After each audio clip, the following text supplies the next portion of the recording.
السلام عليكم، ازيك يا حبايبي؟ عاملين ايه؟ النهارده هنعمل مع بعض بسكوت شاي روعه. لو جربتوه مش هتبطلوا تعملوه. نسمي الله ونقول المقادير. معانا كوبايتين سمنه، معانا معلقتين كيك شيف، معانا بيضتين، ومعانا فانيليا، معانا 5 كوبايات دقيق، كوبايه نشا،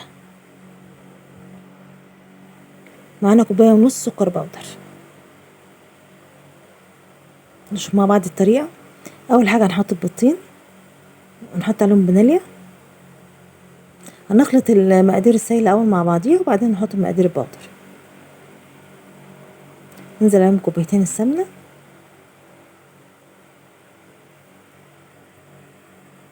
وكوبايه ونص سكر بودر،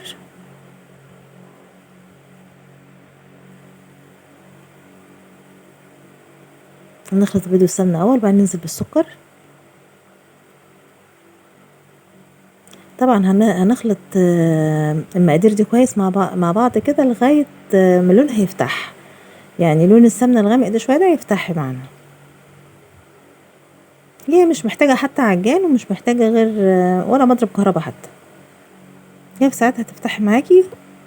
هنخلط بقى المقادير الجافه مع بعضها. نحط الدقيق على الكيك شيف على النشا، 5 كوبايات دقيق على كوبايه النشا على معلقتين الكيك شيف. نخلطهم مع بعض كويس، وذره ملح صغيره.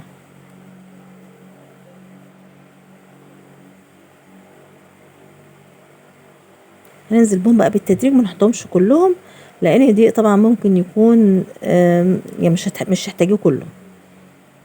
نعجنها اول ونشوف. نخلط بقى بالايد كده على طول لغايه العجينه ما تلم معاكي. بتكون عجينه مش ناشفه، بتكون عجينه طريه وبتفرديها معاكي بسهوله. البسكوت ده يا جماعه لو جربتوه مش هتبطلوا تعملوه. احلى بسكوت ممكن تعملوه في حياتكم، احلى كمان من الجاهز. كده بقى بنفرد كيس بلاستيك، بنفتحه ونفرده ونحط العجينه عليه، جزء منها طبعا، جزء كده بناخده، ونحط كيس تاني فوقيها ونفرد بالنشابه، عشان طبعا العجينه مش مستحمله ان انتي تمشي عليها مردانه يعني. بنقطع بقى بايه قطعات عندك، دي قطعات بسكوت، ممكن بقطعات اللي هي العاديه اليدوي، الاشكال اللي تحبيها. ممكن تقطعي بالسكينه مربعات، اي نتيجه هتوصلي يعني. زي ما احنا شايفين كده. طبعا العجين ده كله بنرصه في صينيه، بس المقطع بقى اللي انا رصيته فيه في الصينيه اتصور واتحذف. هيترص كله بقى في صينيه، وندخله فرن على درجه حراره متوسطه. بنشغل الفرن من تحت ومن فوق. الشوايه طبعا درجه حراره واطيه، ومن تحت درجه حراره متوسطه. هو ما بياخدش في الفرن، الصينيه بتدخل ما بتاخدش حتى 5-6 دقايق.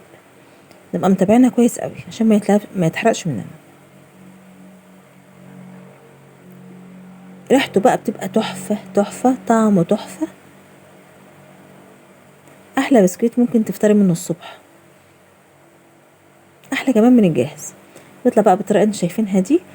مستنيينكم تجربوه وتقولوا لنا رايكم في التعليقات. ومتنسوش تعملوا لايك وتشتركوا في القناه. شوفوا يا جماعه، بجد دايب جدا وهش قوي، تحفه تحفه بجد، ناعم جدا جدا، احسن كمان من الجاهز. يا رب ان شاء الله يعجبكم. مع السلامه.